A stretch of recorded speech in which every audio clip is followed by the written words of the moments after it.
नमस्कार, मैं हिमांशु मिश्रा। आप देख रहे हैं भारतीय टीवी।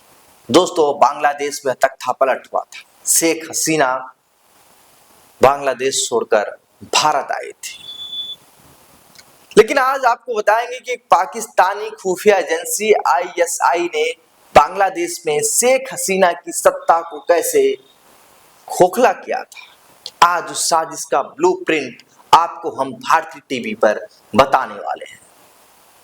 देखिए, पिछले साल अक्टूबर से आईएसआई के लोगों की खास कोशिशों से शेख हसीना का लिखा हुआ इंटरव्यू इंटरनेशनल मीडिया में आने लगा, जिनमें से ज्यादातर जॉय के टॉप सहयोगी मोहम्मद अली अराफात ने लिखे थे। इंटरनेशनल मीडिया को लगा कि उनके लिखे हुए सवालों के जवाब में सच में शेख हसीना के। आपको बता दें कि बांग्लादेश में 12 फरवरी को चुनाव हुए हैं। अवामी लीग, जो कभी देश की सबसे मजबूत राजनीतिक ताकत थी, उसे चुनाव नहीं लड़ने दिया गया है। शेख हसीना को अगस्त 2024 में देश छोड़कर भागना पड़ा था। बांग्लादेशी एक्सपर्ट्स का मानना है कि शेख हसीना की अवामी पार्टी को अंदर से कहीं ज्यादा चालाकी से और सोची समझी तरीके से खत्म किया जा रहा है।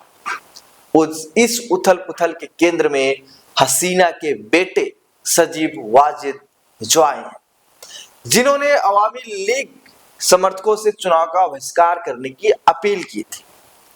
पार्टी के ही कई नेताओं ने उनका मजाक उड़ाया। फिर भी जॉय मास्टरमाइंड से ज्यादा एक जरिया है।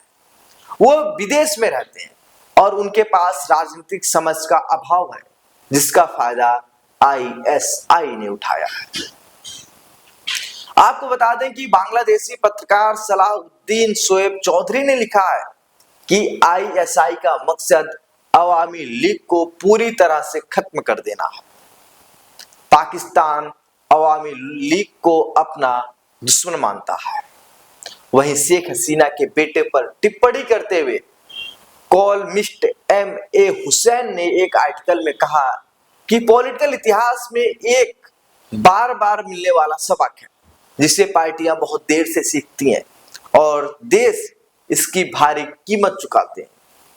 खानदान संस्थाओं से ज्यादा तेजी से सड़ते हैं। जब पावर विरासत बन जाती है तो फैसला खत्म हो जाता है।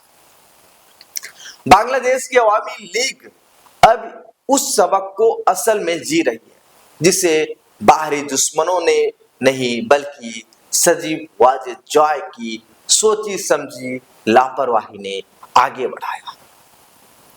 देखिए, पाकिस्तान के मिलिट्री सिस्टम के अंदर शेख हसीना और उनकी अवामी लीग पार्टी को गद्दार माना जाता है, क्योंकि उन्होंने देश का विभाजन करवाया। इनमें से कम 2 आईएसआई के लोग जमात इस्लामी की स्टूडेंट विंग के मेंबर थे। जॉय का भरोसा जीतने के लिए इन आईएसआई के लोगों ने सब कुछ किया, जिसमें उनके साथ सिर्फ बादशाह जैसा बर्ताव करना भी शामिल था। उन्होंने हसीना के बेटे के लिए कुछ भी बुरा किया और उन्हें ब्लैकमेलिंग के टूल के तौर पर बचा कर रखा। सलाहुद्दीन शोएब चौधरी ने लिखा कि आईएसआई के लोग हसीना के बेटे की कोर टीम में शामिल हो गए। उनसे कई ऐसे काम करवाए जिसने पार्टी का खूब नुकसान करवाया। जैसे पिछले साल अक्टूबर से आईएसआई के लोगों की खास कोशिशों से शेख हसीना का लिखा हुआ इंटरव्यू इंटरनेशनल मीडिया में आने लगा, जिनमें से ज्यादातर जॉय के टॉप सहयोगी मोहम्मद अली अराफात ने लिखे।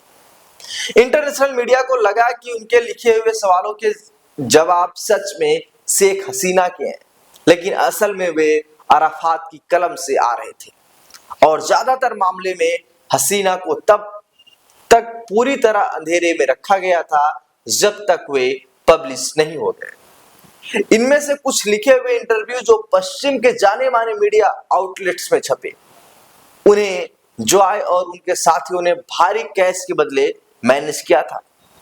इस साजिश के पीछे एक बार फिर शेख हसीना को इंटरनेशनल मीडिया के सामने अपनी राय रखने से रोकना और उन्हें सजीब वाजिद राय के भरोसेमंद पर पूरी तरह से निर्भर बनाना था।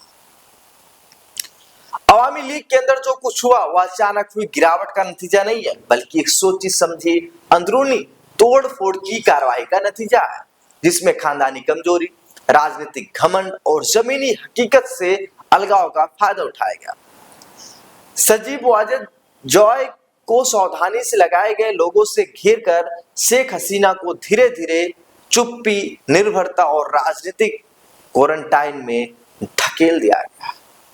मतलब पाकिस्तान ने बांग्लादेश के अंदर तख्तापलट करवाया था और शेख हसीना की पार्टी अवामी लीग जो समाप्त हुई है, जो वहां की यूनियन सरकार ने उसको चुनाव लड़ने से रोका है, इन सब के पीछे पाकिस्तान का ही हाथ है।